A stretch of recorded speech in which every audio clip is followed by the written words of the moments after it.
la tondeuse à gazon. Chier. Putain, il m'emmerde.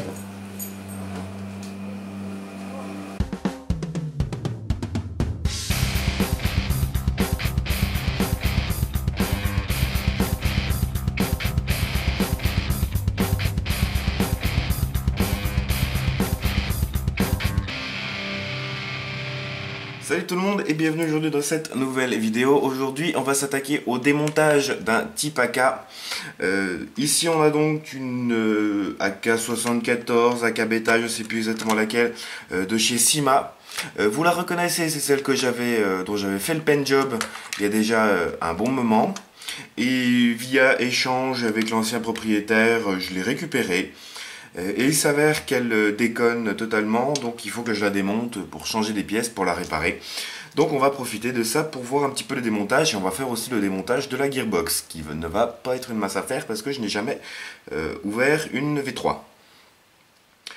À savoir, comme vous voyez, il manque déjà quelques pièces. J'ai déjà enlevé la crosse parce que je suis en train de la nettoyer pour enlever le revêtement dégueulasse et collant qui est dessus, comme on peut le voir encore sur cette partie-là. À force de vieillir, ça fait un revêtement qui est collant, qui est dégueulasse. Donc il faut que je nettoie. J'ai déjà enlevé le pontet avec le système de voyage de chargeur parce qu'il me manquait des vis et j'avais pas envie d'y perdre, donc j'ai tout mis de côté.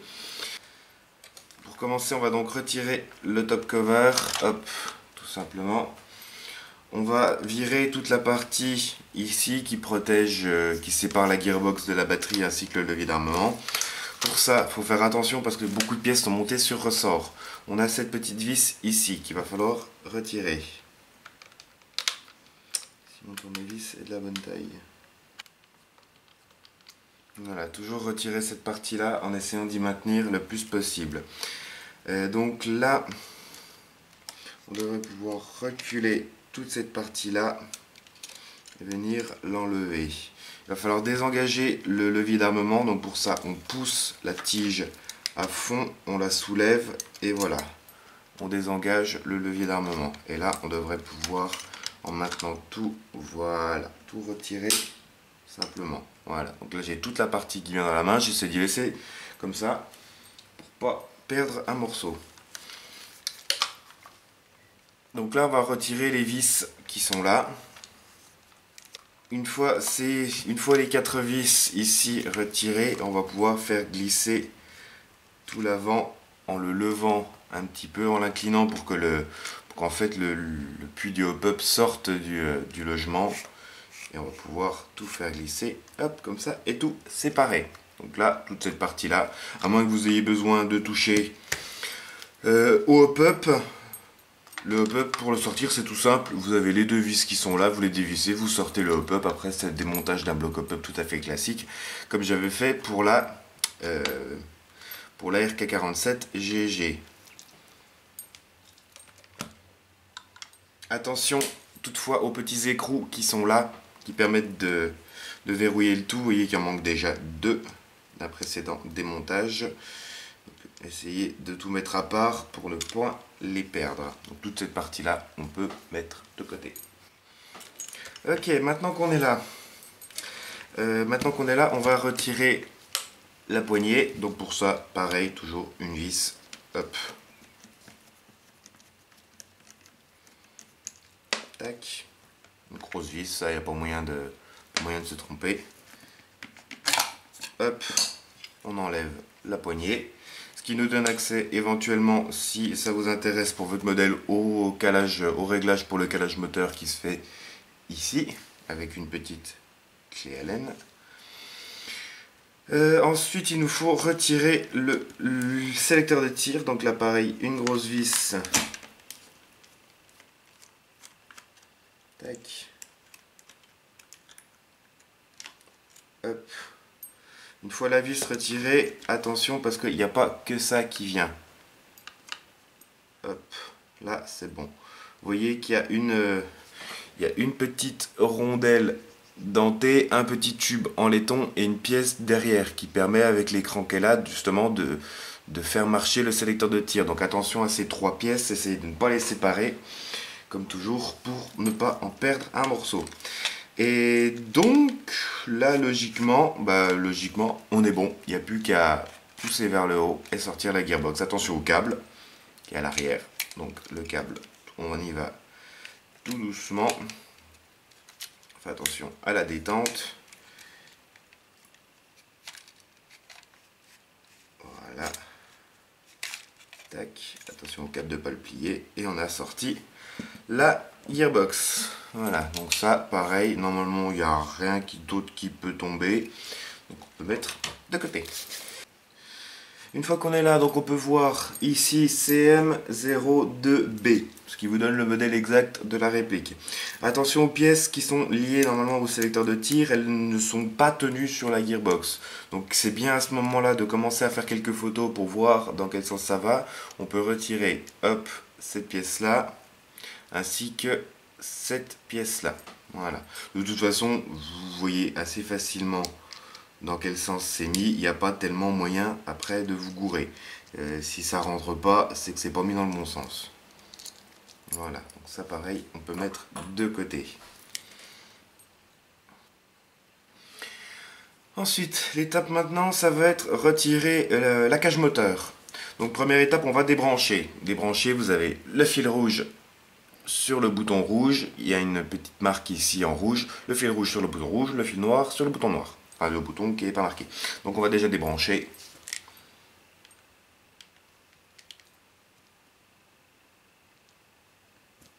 Tac.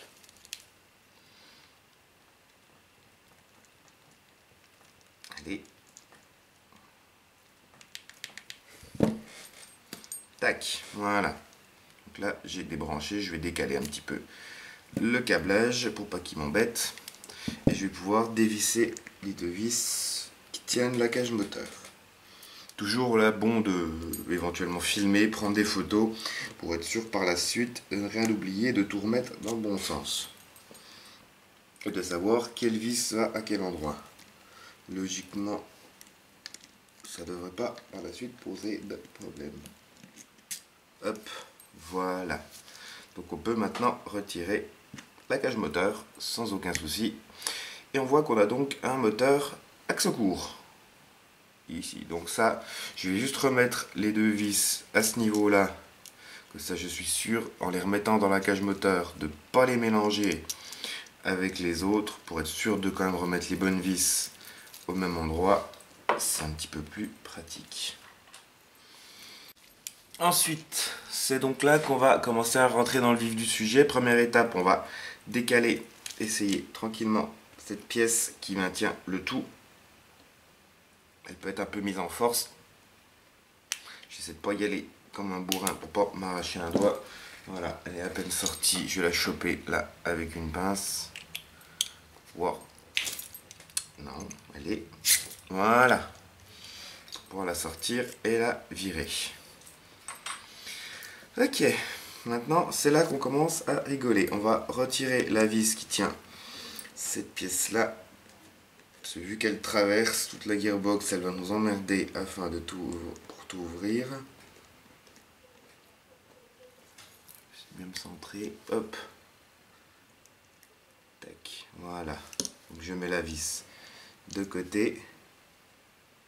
Au moins, ça par la suite, je devrais pouvoir y enlever. Voilà. J'enlève ça. J'enlève ça. Je remets.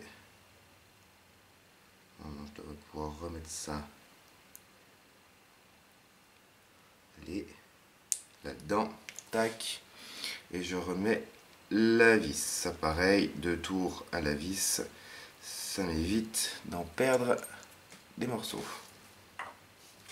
Donc maintenant, il ne reste plus que le plus difficile, 1, 2, 3, 4 vis à enlever. Et c'est à partir de là que je vous conseille toujours de maintenir une pression avec une main sur la gearbox pour éviter que ça vous gicle à la tronche. Hop, comme ça. Une. Deux. Trois. Attention, on est là à un point où les vis ne commencent à plus être les mêmes. Je vais maintenir tout ça sans trop bouger. Hop, vous voyez, Tac. Donc les deux, ici et ici, sont plus longues déjà que celle qui est là. Ça va dans l'ordre, un peu de l'avant, de l'arrière à l'avant. Et la dernière, comme vous voyez, va être toute petite. Donc longue, longue, moyenne, courte. L'avantage aussi de filmer, c'est que je suis sûr de rien oublier. Et donc il reste celle-ci, qui est la plus petite, et qu'elle tient juste le coin de la gearbox. Hop, vous voyez qu'elle est toute petite par rapport aux autres. Donc là, va arriver le moment difficile de l'ouverture de la gearbox. Et j'ai pas oublié de vis. Je vérifie. Pas oublié de vis quelque part. Nope. Donc, hop, voilà, ça commence à se déboîter tout doucement. Et là, ce que je vais faire, à mesure que je vais l'ouvrir, je vais réenfoncer les pignons ici pour être sûr qu'il reste un minimum en place et que je ne me retrouve pas avec la moitié. Voilà, ça commence à sauter de son logement. Tac.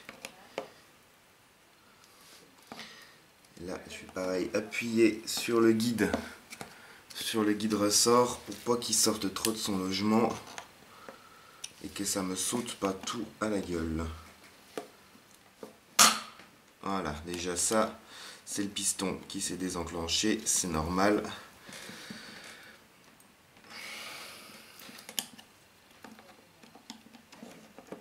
Tac, j'enfonce mon tournevis à l'arrière dans le guide ressort. Que ça, je peux un minimum le maintenir en place, le temps de réussir à tout ouvrir.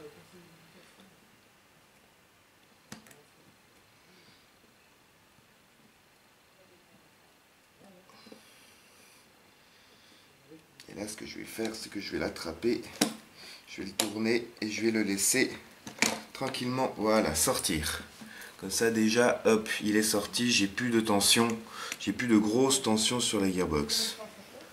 Et puis là, je me demande pourquoi ça ne veut pas sortir de son logement. C'est cette pièce-là qui m'emmerde. Ah oui, j'ai oublié d'enlever une pièce, je crois.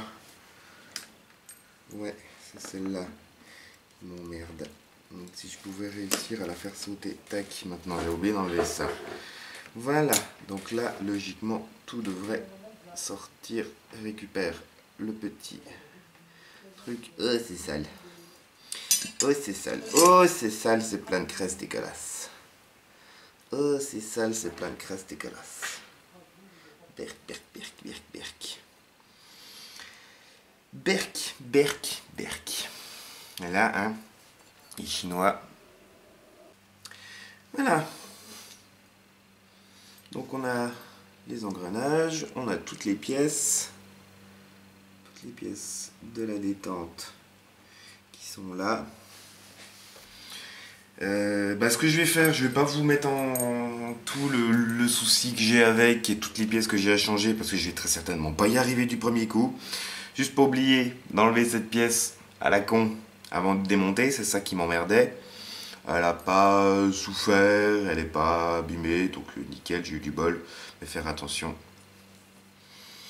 Donc je vais m'occuper de ma gearbox et une fois qu'on est bon, je vous retrouve pour le remontage. Bien, maintenant que j'ai démonté, changé mes pièces et que tout est prêt à être monté, quasiment tout, je vois à l'instant que j'ai oublié de remettre le petit ressort ici. Pas l'oublier, c'est assez important. Voilà, tac, je raccroche le petit ressort. Toujours vérifier qu'il n'y a pas un petit ressort qui s'est baladé.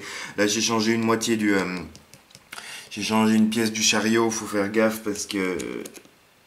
il y a un petit ressort qui est derrière. Attention au ressort de la détente, de toute façon vous ne pouvez pas le perdre et vous voyez très bien où il va se loger. Attention au ressort de l'anti-retour. L'anti-retour, il faut bien qu'il fasse son boulot, hein. Vous le maintenez comme ça. Vous voyez bien si à chaque tour, tac.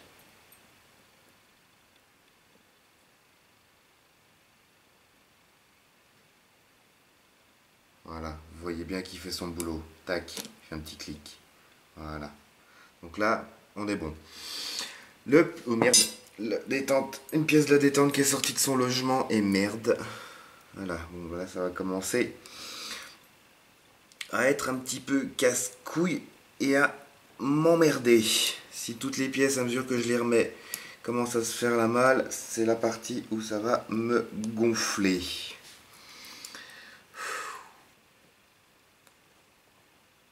Voilà.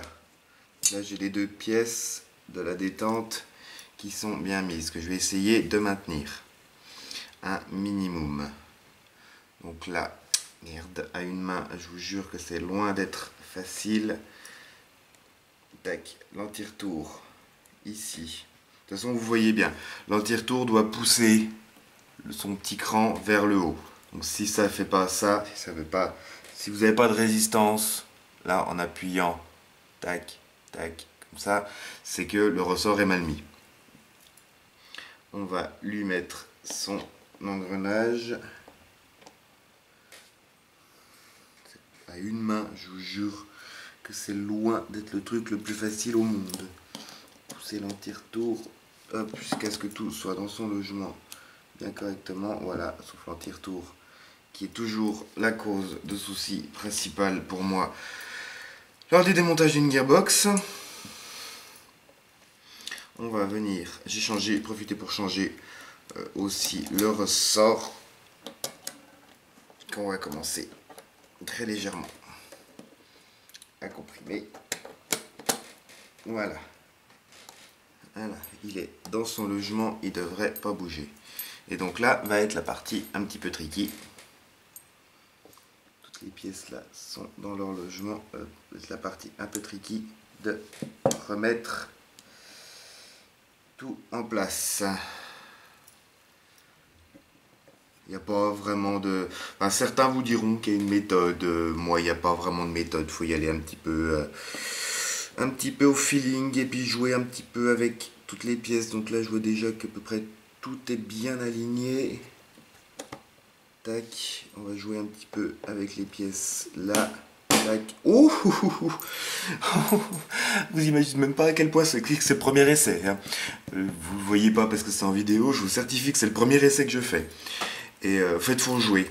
Tout est bien en place. Les 4 pignons là, donc des 3 engrenages et de l'anti-retour sont en place. C'est la détente qu'il faut vérifier qu'elle se met bien en place. Les deux pièces qui sont de la détente, il faut jouer un petit peu avec histoire qu'elles se remettent bien dans leur logement.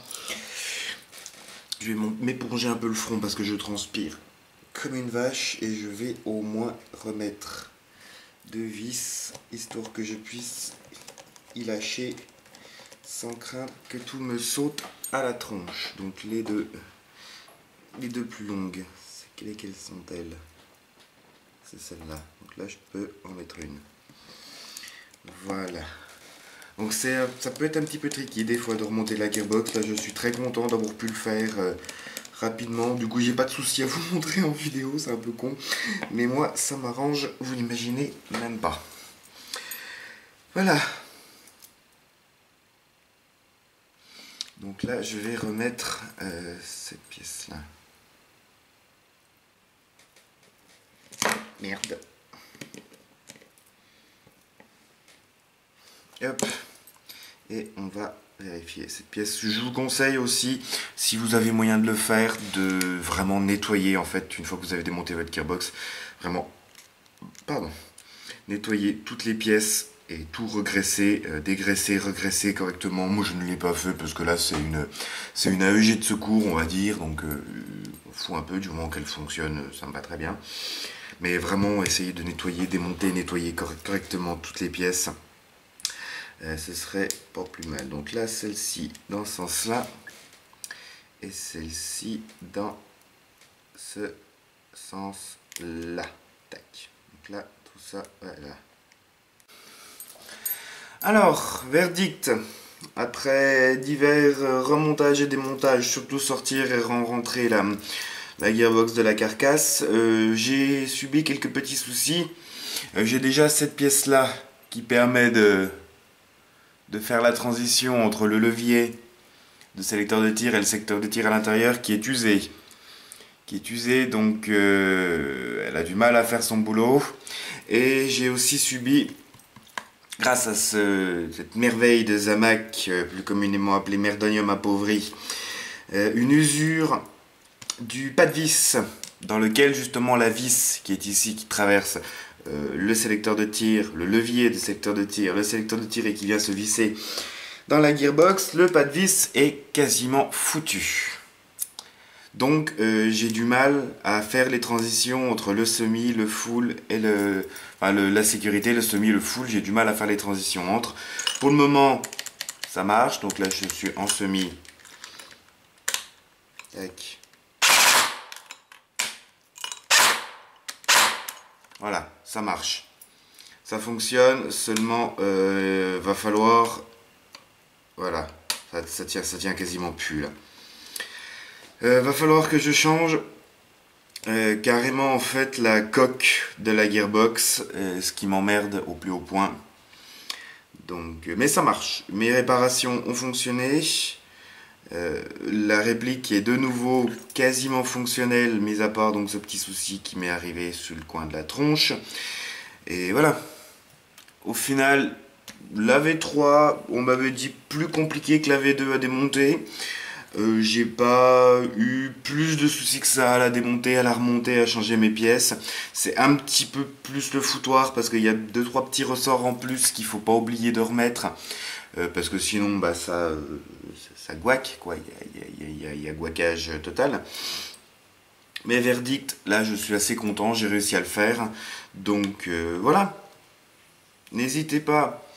Si vous entreprenez cette tâche, n'hésitez pas, si vous regardez cette vidéo, à me poser des questions et à me faire des remarques si vous avez à le faire. Merci d'avoir regardé, n'hésitez pas à partager, à liker, à commenter, à vous abonner à ma chaîne si ce n'est pas déjà fait. Sur ce, je vous dis encore une fois, comme toujours, merci d'avoir regardé, salut, airsoftez bien, et à la prochaine.